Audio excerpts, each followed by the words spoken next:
স্বপ্নদোষ হলে আপনার শরীরে যে সমস্যা হয় জেনে নিন। বিশ্বখ্যাত যৌন গবেষক আলফ্রেড কিনসে দেখেছেন, ঘন ঘন হস্তমৈথুন এবং ঘন ঘন যৌন উত্তেজক স্বপ্নের মধ্যে কিছুটা সম্পর্ক থাকতে পারে। সাধারণভাবে যেসব পুরুষের ঘন ঘন স্বপ্নদোষ হয় তারা কম হস্তমৈথুন করেন। এসব পুরুষের কেউ কেউ গর্বিত হন এই ভেবে যে তাদের ঘন ঘন স্বপ্নদোষ হয়। এ কারণে তারা হস্তমৈথুন করেন না, অথচ এদের বেলায় উল্টোটা সত্যি। তারা হস্তমৈথুন করেন না কারণ তাদের ঘন ঘন স্বপ্নদোষ হয়।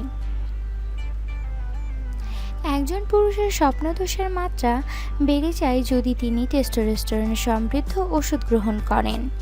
একটি গবেষণায় দেখা গেছে কিছু সংখ্যক বালক টেস্টোস্টেরনের মাত্রা বাড়ানোর ফলে তাদের স্বপ্নদোষের মাত্রাও মারাত্মকভাবে বেড়ে গেছে।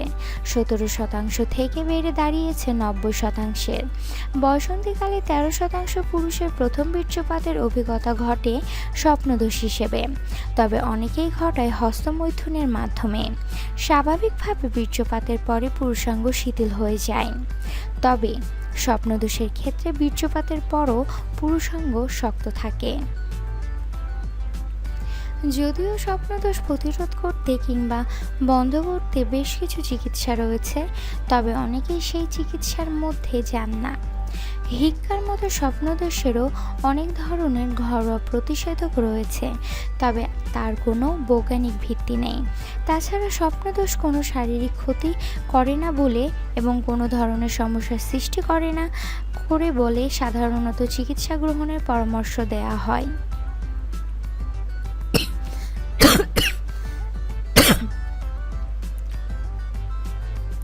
18 ও 19 শতকে যদি একজন রোগীর ঘন ঘন অনৈচ্ছিক বীর্যপাত হতো কিংবা স্বাভাবিকের চেয়ে বেশি পরিমাণ বীর্য বের হতো, তখন তার রোগ নির্ণয় করা হতো স্পারম্যাটোরিয়া বা ধাতু দৌর্বল্য বলে। এক্ষেত্রে বিভিন্ন ধরনের ঔষধ এবং অন্যান্য চিকিৎসা যেমন অন্ধ খতনা করার পরামর্শ দেওয়া হতো।